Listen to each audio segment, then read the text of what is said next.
Teman kelompok saya ada yang bisa gantikan saya share screen? Sepertinya jaringan saya lagi bermasalah.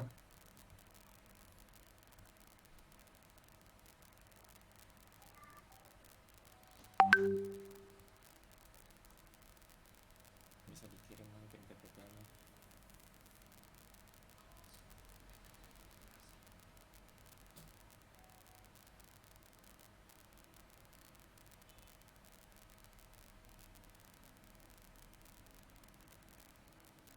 Apa sudah kelihatan teman-teman? Ya, sudah. Ya, baik. Saya persilahkan kepada Liska untuk memaparkan materi terkait latar tempat. Persilahkan. Ya, bismillah, baik, terima kasih atas kesempatan yang diberikan. Baik, saya akan membawakan materi tentang menganalisis terkait latar tempat. Latar tempat sendiri merupakan lokasi tempat peristiwa dalam cerita tersebut berlangsung. Berikut lokasi tempat cerita berlangsung dalam novel Aku Lupa Bahwa Aku Perempuan karya Ihsan Abdul Qudus. Yang pertama adalah negara Mesir. Negara Mesir merupakan latar utama dalam novel Aku Lupa Bahwa Aku Perempuan karya Abdul Qudus. Dikutip dari perkataan, aku masih seorang remaja 15 tahun ketika muncul gerakan nasionalisme Mesir untuk memerdekakan diri dari penjajahan Inggris. Aku merasa bahwa sekolahku harus ikut serta dalam gerakan revolusi ini. Yang kedua, latar tempat DPR. Dikutip dari perkataan, pidato-pidato aku saat ini di DPR dan juga di berbagai forum lainnya sangat syarat dengan muatan diplomatik. Untuk lebih menjamin transparansi, aku mengatakan bahwa yang kumaksud diplomasi dalam hal ini adalah kemunafikan itu sendiri. Yang ketiga, di SMA. Dikutip dari perkataan, prestasi ini bukanlah segala-galanya dalam hari-hariku. Ketika masih duduk di bangku SMA, banyak yang harus dicatat sebagai prestasi selama aku menyelesaikan masa studi di SMA. Yang keempat adalah di kelas. Dikutip dari perkataan, kuputuskan bahwa unjuk rasa terus berlangsung hingga jam 11. Sebelum kami semua akan masuk kelas bersama-sama. Berakhirnya unjuk rasa membuat kepala sekolah kami merasa senang karena para siswi telah kembali terkendali. Yang kelima, markas gerakan nasionalisme mahasiswa.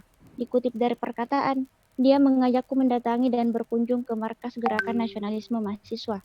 Di tempat itu, ia memperkenalkanku sebagai wakil dari teman-teman di sekolahku. Aku pun mengenalkan diri sebagai pimpinan gerakan nasionalisme di sekolah. Yang keenam, di kampus. Dikutip dari perkataan, tetapi tidak semua demonstran diizinkan memasuki kampus, hanya kami yang diperbolehkan. Yang ketujuh, rumah. Dikutip dari perkataan, tetapi sejak terakhir kali keluarga yang berkunjung ke rumahku, Abdul Hamid jadi sering datang sendiri ke rumah. Mungkin sekian dari saya kembalikan ke moderator. Ya, baik. Terima kasih atas pemaparan dari Saudari Liska. Selanjutnya, kita akan melangkah ke latar waktu. Jadi, latar waktu di sini akan dibahas oleh Saudari Yulia. Dipersilahkan dengan hormat. Baik, latar waktu. Latar waktu pada novel Aku Lupa Bahwa Aku Perempuan adalah yang pertama pada tahun 1935. Kutipannya, sekarang kuungkapkan pengalamanku pada tahun 1935. Aku masih seorang remaja 15 tahun ketika muncul gerakan nasionalisme Mesir untuk memerdekakan diri dari penjajahan Inggris. Aku merasa bahwa sekolahku harus ikut serta dalam gerakan revolusi ini. Aku dalam kutipan tersebut adalah Suat yang menceritakan pengalaman dirinya 15 tahun lalu pada masa-masa sulit studinya yang terjadi pada tahun 1935. Kemudian yang kedua, jam 6 sore. Dalam kutipan, aku pulang ke rumah jam 6 sore dengan lelah yang sangat. Suat pulang ke rumah pada jam 6 sore karena telah melakukan orasi sehingga membuatnya lelah. Yang ketiga jam 2.00 malam dengan kutipan pesta telah usai. Jam menunjuk angka 022. Aku berkeyakinan bahwa kami akan menghabiskan sisa malam ini di rumah dan pergi ke Iskandaria untuk berbulan madu keesokan harinya atau setelah beberapa hari. Setelah Suat dan Abdul Hamid menikah dan selesai jam 22, Suat berharap dengan meyakinkan suaminya dia dapat beristirahat dengan baik di rumah dan pergi berbulan madu esok harinya. Yang keempat, sore di hari Senin. Dengan kutipan, suatu sore di hari Senin, aku harus pergi meninggalkan Senin kami yang romantis untuk menghadiri sebuah perkumpulan penting di kampus. Suat yang harus pergi pada sore hari meninggalkan hari romantisnya yaitu pada hari Senin demi untuk menghadiri acara perkumpulan penting di kampus. Yang kelima, ada suatu hari sekitar jam 8 sore dengan kutipan ini berlangsung kurang lebih 3 bulan hingga pada suatu hari sekitar jam 8 sore, bel rumah kami berbunyi. Ternyata Adil yang datang. Setelah kurang lebih dari 3 bulan, Suat dan Adil tak bertemu. Akhirnya pada suatu hari, sekitar jam 8 sore, Adil mendatangi kediaman Suat. Yang keenam, peristiwa 23 Juli 1950-an. Kutipan pertama, ini berlangsung kurang lebih 3 bulan hingga pada suatu hari sekitar jam 8 sore bel rumah kami berbunyi. Ternyata Adil yang datang.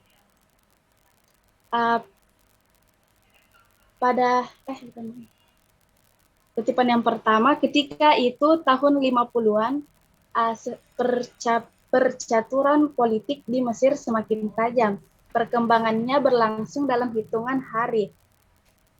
Pergumulan kekuasaan semakin tidak bisa diprediksikan dengan tepat. Revolusi ini menjadi penyebab tidak berkonsentrasinya Suat pada saat itu. Rahasia besar yang belum bisa mengungkap sesuatu di dalamnya sebagai pemerhati politik membuat Suat merasakan keresahan terhadap dirinya sendiri karena kesulitan untuk mencari apa dan siapa di balik revolusi tersebut. Hingga saat ini pada tanggal nasional di Mesir, tanggal 23 Juli menjadi hari peringatan bersejarah. Kemudian bulan Mei. Saat itu bulan Mei, awal musim kering, aku mengajak serta keluargaku dalam perjalanan itu untuk menikmati beberapa hari luang di sana. Faiza, ibu, dan ayah, kami merencanakan makan bersama sambil menikmati pemandangan. Kemudian jam 1 dini hari dengan kutipan, jam 1 dini hari, saat aku tiba di rumah, suamiku telah lelap di ranjang kami. Kemudian jam 12 malam, dengan kutipan Faiza datang jam hampir menunjuk angka 12 malam. Geramku seperti akan meledakkan segalanya. Aku bertekad meredam semuanya. Baik, saya kembalikan kepada moderator. Terima kasih atas pemaparan materi dari Saudari Yulia Rahma. Selanjutnya kita melangkah ke pembahasan selanjutnya. Sebelum itu apakah slide saya masih sudah Aman. masih ya? Masih. Oke. Di sini kita akan membahas tentang analisis alat yang akan dibahas oleh Saudara Sultan Abdul Jalil. Kepadanya dipersilahkan. Oke. Terima kasih. Pertama itu pedang dari kutipan. Aku juga berlatih permainan laki-laki yang sedang tren pada waktu itu, yaitu permainan pedang. Suat tidak menyukai benda yang berbau perempuan, makanya ia berlatih tinju dan memainkan pedang. Yang kedua, Abdul Hamid. Walau Abdul Hamid di sini juga tokoh, tapi Abdul Hamid juga alat bagi Suat. Di kutipan, Abdul Hamid mulai mengisi hari-hariku. Dia telah menjadi bagian dari hidupku, meski belum menyatakan dan akan menikah denganku. Abdul Hamid adalah alat bagi Suat untuk mendapatkan dan merasakan cinta. Dan yang ketiga adalah fakultas hukum. Dari kutipan, aku memilih fakultas hukum. Suat memilih fakultas hukum sebagai batu loncatan untuk karirnya, karena alumni lulusan Fakultas Hukum itu banyak yang kerja di lembaga pemerintahan. Yang keempat, logika. Dan sudah menjadi kebiasaan logika akalku untuk mempelajari sesuatu sedetail mungkin. Suat menggunakan logikanya untuk mempelajari dan mempertimbangkan sesuatu secara mendetail. Dan yang kelima, orasi. Aku telah menyampaikan orasi dari kutipan aku telah menyampaikan orasi secukupnya. Orasi yang disampaikan Suat dengan semangat telah membuat mahasiswa terbakar serta bergemuruh dan menyadarkan setiap mata yang menangkap orasinya akan pedihnya bahaya. Itu sekian dari saya. Saya kembalikan ke moderator. Ya, terima kasih atas pemaparan materinya. Selanjutnya kita melangkah ke latar sosial, di mana latar sosial ini akan dibahas oleh Kakanda Jafir. Dipersilahkan. Oke, terima kasih banyak. Selanjutnya itu latar sosial. Di dalam novel ini itu mengangkat tentang realitas kehidupan yang keras di tengah revolusi Mesir pada tahun 1935 sampai 1950-an. Sosok perempuan sebagai tokoh utama dalam novel tersebut itu menggambarkan bentuk perlawanan perempuan di tengah latar belakang sosial budaya masyarakat Mesir yang masih patriarki. Nah, melalui novel ini, novelis ingin mengungkapkan fakta bahwa perempuan di Mesir juga memiliki kepekaan gender, mengejar karir, kemudian menduduki posisi strategis, mendominasi ruang publik, dan berkontribusi bagi kemajuan bangsa. Di sini saya mengutip beberapa kutipan yang menunjukkan beberapa latar sosial dalam novel ini. Yang pertama yaitu, kini aku adalah seorang anggota Dewan Perwakilan Rakyat, Ketua Asosiasi Wanita Karir, Sekretaris Ikatan Putri Arab, dan masih banyak lagi. Aku bintang di semua tempat. Itu di halaman pertama. Kutipan tersebut menggambarkan tokoh utama telah mencapai puncak kesuksesan karirnya sebagai anggota DPR yang setara dengan laki-laki.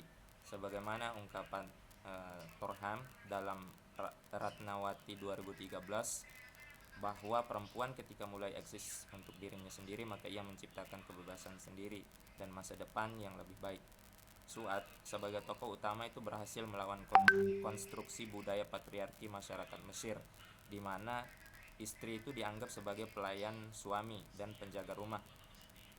Apa yang dilakukan oleh lanjut di kutipan kedua, yaitu aku sering memperhatikan anak laki-laki bermain bola di tanah lapang dan sering tidak bisa menahan diri hingga ikut bermain bersama mereka. Aku termasuk mahir bermain sepak bola untuk ukuranku sebagai perempuan. Salah satu anak laki-laki pamanku seorang petinju andal. Aku selalu merengek-rengek untuk diajari olahraga tinju hingga akhirnya dia mau melatihku. Dia sering menertawakan caraku bertinju, tetapi dia heran melihat keseriusanku dalam berlatih. Aku juga berlatih permainan laki-laki yang sedang tren pada waktu itu, yaitu permainan pedang. Nah, dalam kutipan tersebut bahwa semangat dalam memperjuangkan persamaan hak antara laki-laki dan perempuan itu sudah nampak jelas sejak kecil.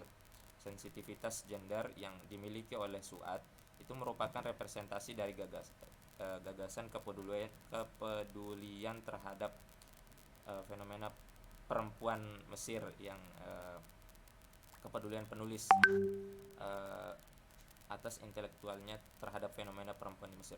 Kemudian Suat juga menyadari bahwa ia berbeda dengan teman-temannya dan kakak perempuannya yang lebih suka melakukan pekerjaan rumah. Ia enggan untuk menghabiskan waktu hanya untuk kegiatan tersebut. Ia harus tampil berbeda dari perempuan Mesir pada umumnya. Kemudian di kutipan ketiga, ibu bercerita dengan logika ibu rumah tangga yang hanya mengurusi rumah, anak, dan suami.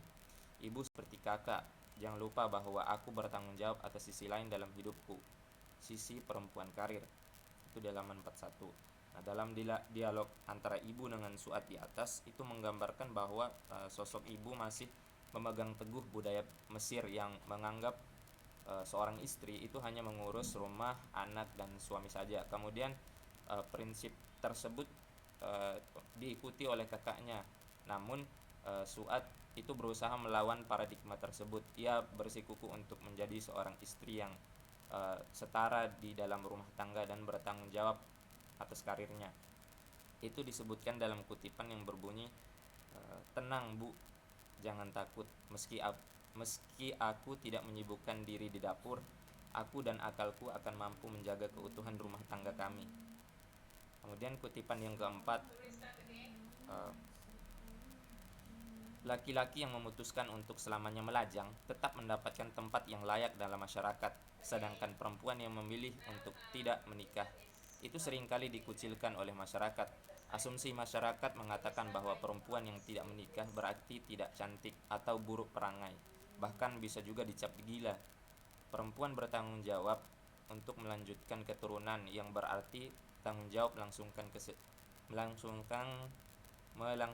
sejarah kemanusiaan. Perempuan ibarat pabrik yang menopang kelangsungan masyarakat manusia, dan laki-laki sekedar pekerja dalam pabrik itu, yang bila berhalangan tentu masih ada pekerja lain yang menjalankan pabrik. Inilah yang melahirkan asumsi bahwa perempuan mandul amat tercela, sedangkan laki-laki mandul selalu masih bisa diterima. Nah, dalam kutipan di atas itu sangat jelas digambarkan bahwa masyarakat Mesir berpandangan bahwa laki-laki superior sedangkan perempuan inferior. Masih terjadi gender stereotipe bahwa laki-laki yang membujang itu dianggap sebagai laki-laki yang berpendidikan dan pekerja keras, sedangkan perempuan yang membujang itu dianggap sebagai perempuan gila. Kemudian di kutipan selanjutnya, mungkin saya sedikit mengangkat di kutipan ke-7, perbedaan logikaku dengan logika ibuku teramat sederhana. Aku menyetujui semua calon yang disodorkan ibuku, tapi aku menolak menikah dengan mereka. Nah, masyarakat Mesir memiliki kebiasaan memperlakukan perempuan sebagai benda mati, seperti yang dilakukan oleh Ibu Su'ad. Seharusnya perempuan memiliki hak untuk memilih dan menentukan calon pasangan sebagaimana laki-laki, agar tercipta suasana mawaddah warahmah dalam ikatan perkawinan. Ya, mungkin sekian dari latar sosial. Saya kembalikan ke moderator. Ya, terima kasih atas pemaparan materinya. Dan yang terakhir kita melangkah ke latar suasana. Di sini terbagi menjadi dua, yakni latar suasana positif dan latar suasana sedih. Saya persilakan kepada Saudara Dede untuk memaparkan materinya.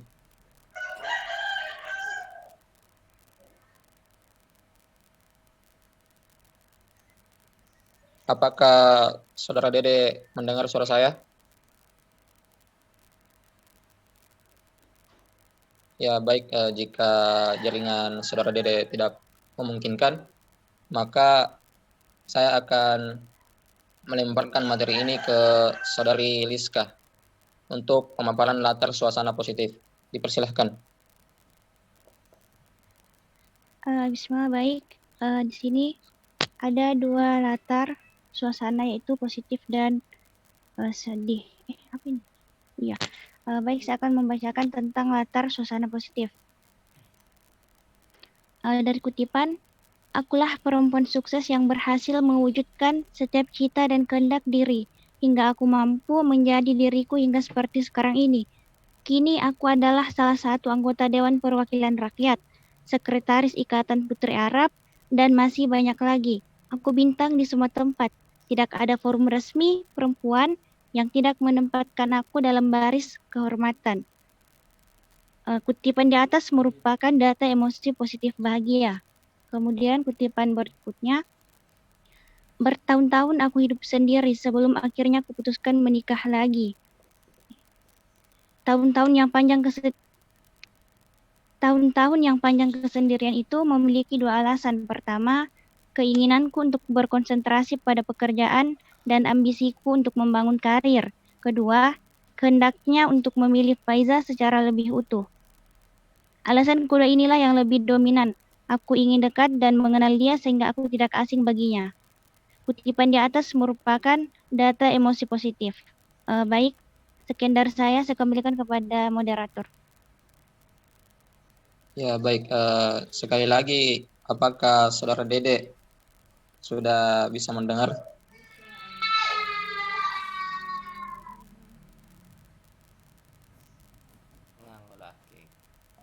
Ya, baik. Tanpa berlama-lama, saya akan membacakan materi tentang latar suasana sedih. Jadi, kesedihan atau duka cita berhubungan dengan kehilangan sesuatu yang penting. Intensitas kesedihan tergantung pada nilai. Biasanya kesedihan yang teramat sangat bila kehilangan sesuatu yang sangat berharga yang mengakibatkan kekecewaan atau penyesalan. Di kutipan novel Aku Lupa Bahwa Aku Perempuan yang terdapat emosi sedih adalah: yang pertama, aku telah bersikuku dengan keputusan untuk tidak ada lamaran dan pertunangan kecuali setelah ujian. Tidak ada pernikahan sebelum skripsi. Keceriaan malam itu berakhir dan aku kembali ke kamarku, kembali tidak memiliki diriku seutuhnya. Aku merasa masa depanku telah mulai dilukis.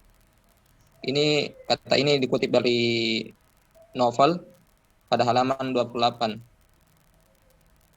Data tersebut menggambarkan kesedihan yang dialami tokoh Suad. Dia merasa depresi dan putus asa karena keinginan agar anaknya kuliah dan tidak menikah sebelum sukses agaknya sulit terwujud. Inilah faktor yang menyebabkan wanita karir di Mesir menghadapi dua macam kegagalan. Yang pertama, kegagalan dalam pekerjaan, dan yang kedua adalah kegagalan rumah tangga. Dikutip dari Aku lebih sering meninggalkannya. Dia masih dalam tidur yang pulas. Suamiku bangun ketika aku sudah berangkat kerja. Selanjutnya kita ke kesimpulan dari pemaparan kelompok kami. Yakni yang pertama adalah pengertian latar adalah menggambarkan sebuah ruang, suasana, waktu dalam cerita atau peristiwa terhadap sebuah karya sastra. Yang kedua adalah latar tempat, merupakan adanya sebuah tempat atau lokasi peristiwa dalam cerita. Yang kedua, latar suasana, merupakan adanya sebuah pengaturan yang terkait dengan situasi atau keadaan di mana peristiwa cerita terjadi. Yang ketiga, latar alat, merupakan dalam setiap sebuah peralatan yang karakternya dapat digunakan atau dibutuhkan dalam sebuah cerita. Yang keempat, latar waktu, merupakan adanya sebuah pengaturan yang telah mengacu pada ini terpotong kayaknya ya. Adanya sebuah pengaturan yang telah mengacu pada peristiwa dalam sejarah. Dan latar sosial ialah latar yang mengacu pada hal-hal yang berhubungan dengan perilaku kehidupan sosial masyarakat. Mungkin itulah pemaparan dari kelompok 2. Saya kembalikan kepada Ustazah Mujadilah. Oke, syukur untuk kelompok 2 atas presentasi terkait masalah latar dalam novel Aku Lupa Bahwa Aku Perempuan. Yang tidak hadir berarti yang tidak presentasi Dede sama Nuriam Bagata. Dedek mungkin jelek jaringannya, Ustazah. Tapi kan tetap tidak presentasi juga. Nur Aulia Hamzah.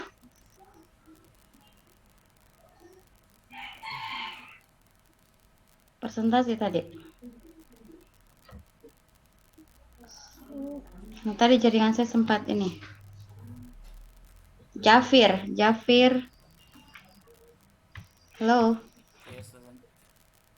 Tadi presentasi. Saya harus catat di sini. Oh iya, presentasi di sini.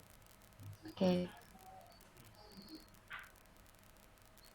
Nurul Aulia Hamzah juga ya? Tidak, Ustazah. Oke.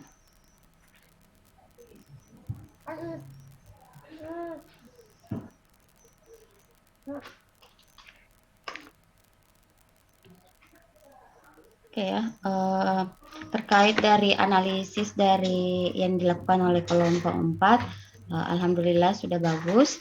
Cuma ada beberapa yang harus saya Anda revisi kembali, mulai dari latar belakang, kemudian masuk ke identifikasi masalah, kemudian masuk rumusan masalah, tujuannya, kemudian masuk ke landasan teori, kemudian metode, sama kesimpulan. Kalau terkait masalah analisisnya sudah bagus karena sudah ditahu kalian menggambarkan mana latar tempat, mana latar sosial, mana latar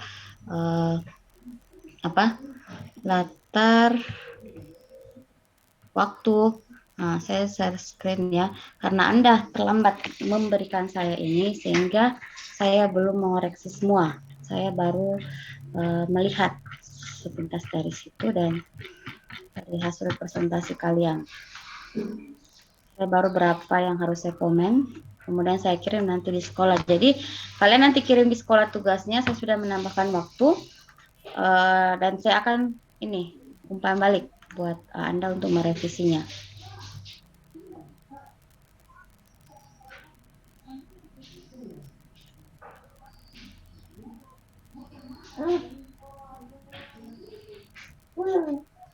Nah, ini tuh kayak tak gantung di latar belakang masalahmu. Sini latar akan memberikan pijakan cerita secara konkret dan jelas. Hal ini bisa untuk memberi kenapa terus ada apa yang mau kau teliti gitu ya. Harus diperjelas di situ bahwa Anda akan meneliti terkait masalah latar gitu. Identifikasi masalah. Nah, identifikasi masalah bukan ini yang dimaksud. Jadi identifikasi masalah itu adalah ada berapa banyak masalah-masalah yang ada di dalam novel tersebut, itu yang saya maksud. Jadi bukan sini identifikasi masalah adalah apa saja latar tempat, waktu, suasana, kemudian batasan masalah, menganalisis latar. Kalau ini saja yang Anda mau analisis, berarti tidak usah ada batasan masalah. Karena apa yang Anda mau batasi kira-kira?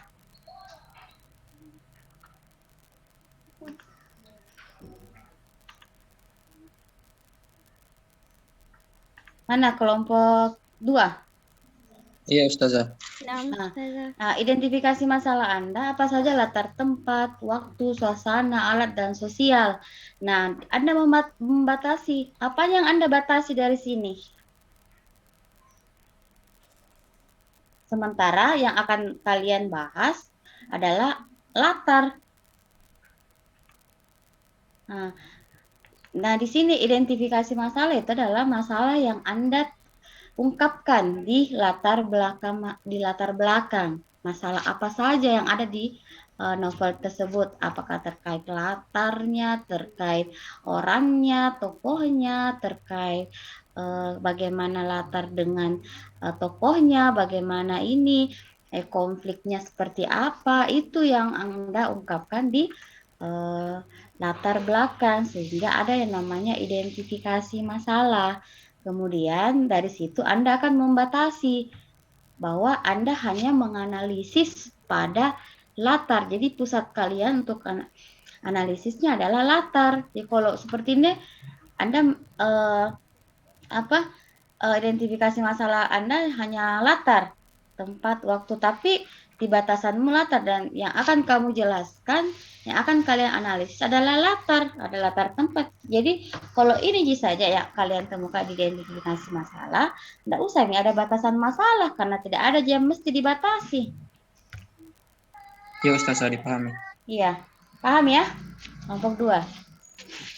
Oke, terkait masalah rumusan masalah, ini tidak usah disebutkan semua karena ini akan terungkap sebenarnya nanti di bab 4-mu, latar tempat, karena ada namanya landasan teorinya yang siapa yang Anda gunakan, karena di situ terbagi-bagi nih latar pastinya.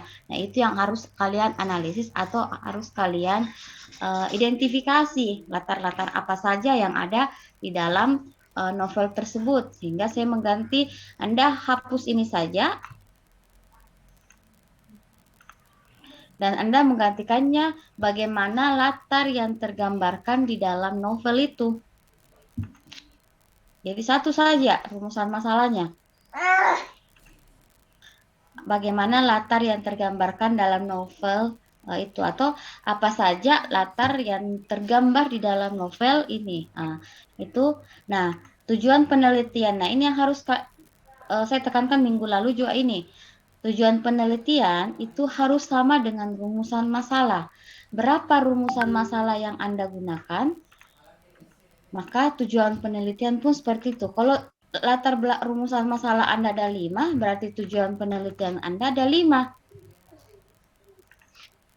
Ini 2, Ji.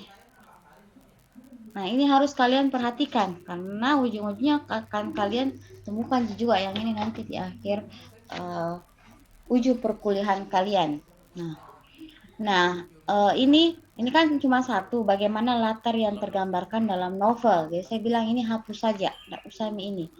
Karena ini akan mewakili nanti semuanya.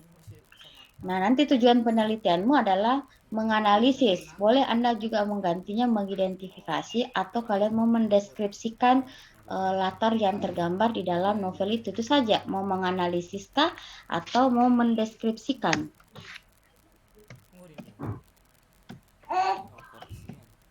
Kalau mendeskripsikan adalah berarti kalian hanya latar tempat itu di apa-apa saja, itu mendeskripsikan. Dia kayak menggambarkan apa yang ada, latar apa yang ada di dalam novel itu. Kalau menganalisis berarti kalian butuh penjelasan. Kalian sudah menemukan latar tempat, kemudian kutipannya, kemudian kalian jelaskan lagi apa latar tempat itu untuk apa gitu. Itu yang bedanya antara menganalisis sama mendeskripsikan atau menjelaskan. Ya, kelompok 2 ini dari bab 1-nya. Paham ya? Iya, Ustazah. Ya, karena itu harus kalian revisi kembali.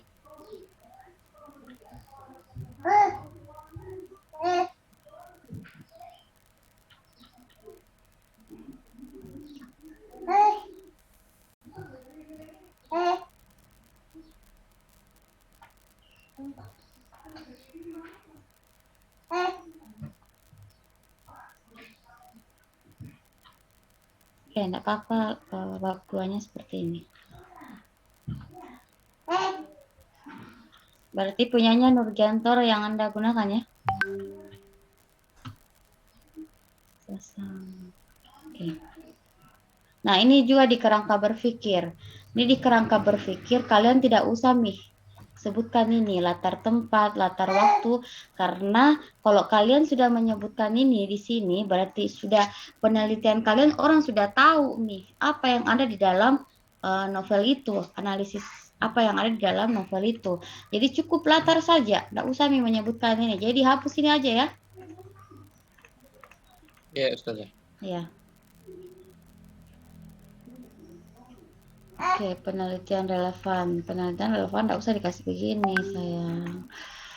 Penelitian relevan itu seperti tulisan biasa saja.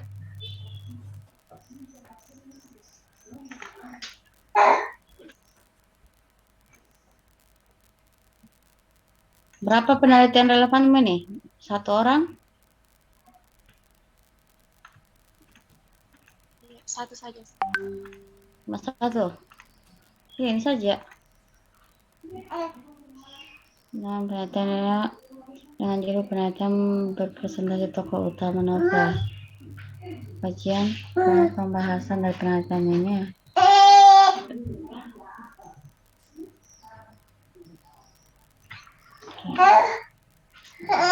Metode penelitian. Jadi sebenarnya metode penelitian itu tidak seperti ini ya. Kalau secara karya ilmiahnya itu tidak seperti ini. Tidak ada namanya objek penelitian. Jadi objek itu dia akan masuk di ada namanya data sekunder, namanya ada data primer. Nah, ada namanya di situ. Jadi data sekundermu apa, data primermu apa gitu ya. Apa yang kamu gunakan. Jadi data primernya itu adalah novel itu. Aku lupa buka perempuan. Kalau data sekundernya itu adalah data-data yang mendukung kayak buku-buku, internet, artikel. Lah itu data yang sekunder. Jadi ada data primer, ada data sekunder. Jadi tidak ada namanya objek penelitian. Jadi ada namanya jenis penelitian, desain penelitian, kemudian ada namanya metode pengumpulan data, ada namanya populasi dan sampel, ada namanya data primer dan data sekunder. Itu Mian, sebenarnya pengumpulan data itu adalah data primer sama data sekunder. Kemudian ada namanya teknik analisis data. Teknik analisis data itu adalah tahap-tahap seperti apa yang Anda pakai gitu dalam analisis. Pertama kalian menentukan objek, kemudian kalian setelah kalian menentukan objek, kalian membacanya. Setelah membacanya, kalian menggarisbawahi apa yang yang kalian inginkan dari yang akan kalian analisis atau menstabilo. Kemudian setelah itu kalian memisahkan yang tidak kalian gunakan sama yang akan dijadikan analisis. Kemudian setelah itu tahap-tahap dalam analisis data sampai kalian menemukan kesimpulan. Nah, itu yang harusnya ada di metode penelitian seperti itu. Jadi sebenarnya metode penelitian ini tidak seperti ini ya modelnya. Jadi harus kalian lihat bagaimana awal-awalnya dari metode penelitian, tidak seperti ini sayang.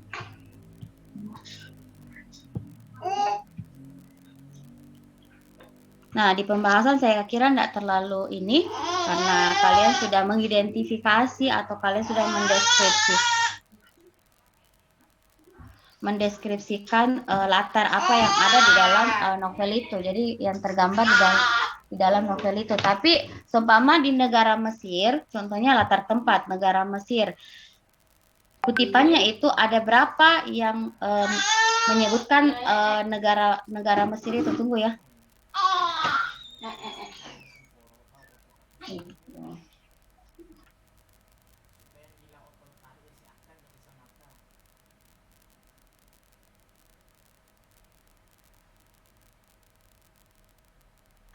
Ada selingan.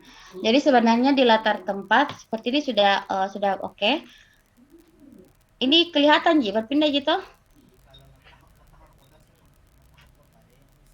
Halo. Ya Ustazah, kelihatannya. Oke. Negara Mesir. Ini kan negara Mesir yang pertama. Ini halaman 9. Adakah yang mengatakan lagi Mesir? Nah, itu yang harus kalian analisis dari sampai awal sampai akhir. Kemudian ini kan cuman berapa yang kalian ini itu. Contohnya kayak SMA. Ada berapa yang mengatakan di SMA, kemudian di kelas. Ini kan satu-satu yang kalian kutipannya. Ada di kampus, kemudian di rumah. Itu yang harus kalian ambil semua sebenarnya. Kemudian latar waktu ini. Kemudian jam 6 sore, oke. Tidak terlalu ini Ji. Itu Ji di awal-awal di bab 1 yang harus kalian revisi kembali. Dan ini sudah lumayan cocomi apa yang kalian analisis di sini. Nah, yang saya mau kalian ini adalah kesimpulan. Nah, kesimpulan itu tidak usah ada namanya pengertian, karena bukan lagi pengertian sebenarnya yang kita mau temukan di kesimpulan, tapi kira-kira apa yang kalian temukan di hasil analisis kalian. Jadi kayak dari hasil pemaparan di bab pembahasan, maka kami mendapatkan kesimpulan bahwa dalam novel Aku Lupa Bahwa Aku Perempuan itu terdapat beberapa latar. Nah, di situ nanti akan terungkap bahwa ada latar tempat, ada latar alat, ada latar waktu, ada latar sosial. Nah, itu ya nanti yang dikesimpulan bahwa di dalam novel itu banyak latar, karena tidak semua novel itu lengkap latarnya. Cuma ada latar tempatnya, kemudian waktunya juga kadang tidak kemudian latar sosialnya. Nah, kalian kan temukan ada lengkap, kayak ada latar tempatnya, ada suasananya, alat, waktu sama sosial. Nah, itu yang dikesimpulan yang harus sebenarnya dikesimpulan. Tidak usah ada pengertian latar cerita ialah menggambarkan. Ini bukan kesimpulan ini sebenarnya. Nah, di daftar pustaka ini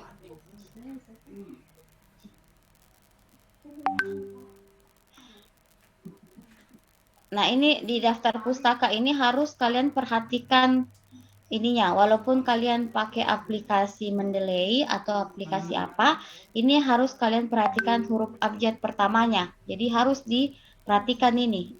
Ya, kelompok 2. Iya Nah, Ustazah. ini kan tidak teratur, Oke. Ada E di tengah, S di atas, harusnya kan R, S, T. Jadi harus disesuaikan dari A, B, C, D.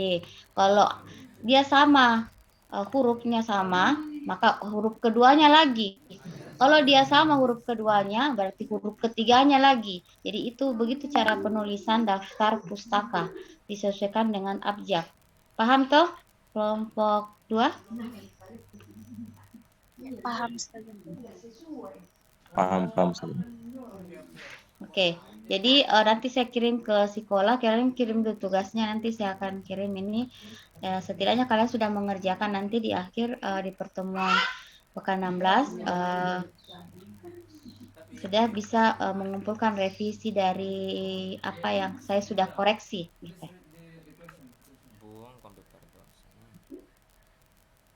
Oke, sampai sini ada yang mau ditanyakan? Untuk PPT-nya Ustazah aduh jadi Kirim juga di sekolah. dikirim di sekolah juga Ustazah.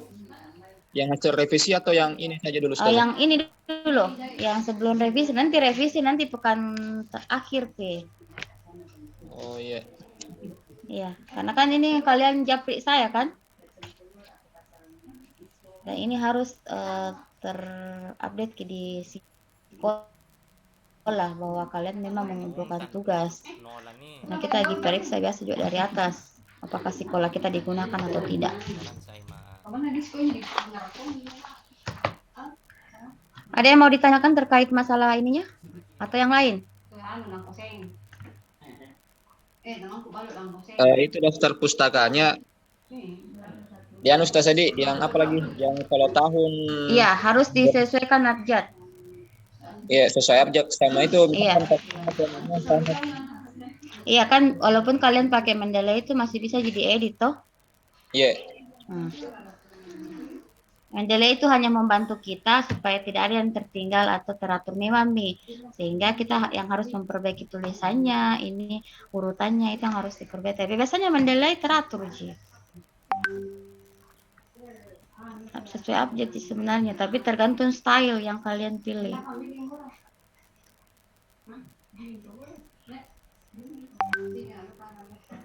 Oh itu juga Ustaz, di sekolah katanya tidak bisa dia Ustaz. Saya sudah menambahkan waktu sampai hari ini malam. Oh iya.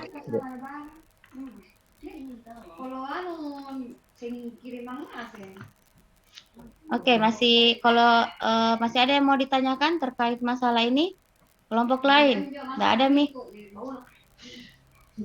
Karena insya Allah pekan depan kita libur Idul Fitri. Sudah paham ya kelompok 2 terkait masalah untuk revisinya? Nah, Ustazah, insya Allah. Oke, insya Allah. Oke, kalau tidak ada yang perlu ditanyakan lagi dan kalian sudah jelas, sudah pulang kampung semua kah?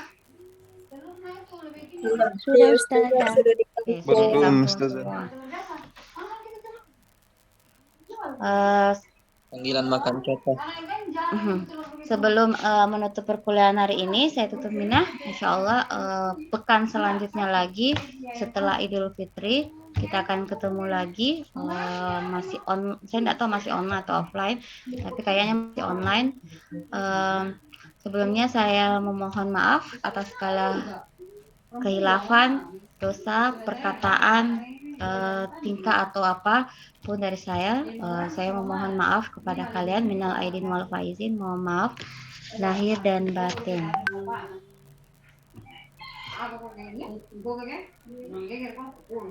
Mohon maaf lahir batin juga Ustazah. Ya, oke. Begitu saya tutup. Wabillahi taufiq wal hidayah. Wassalamualaikum warahmatullahi wabarakatuh. Waalaikumsalam warahmatullahi wabarakatuh. Syukran Ustazah. Maaf lahir batin. Afwan.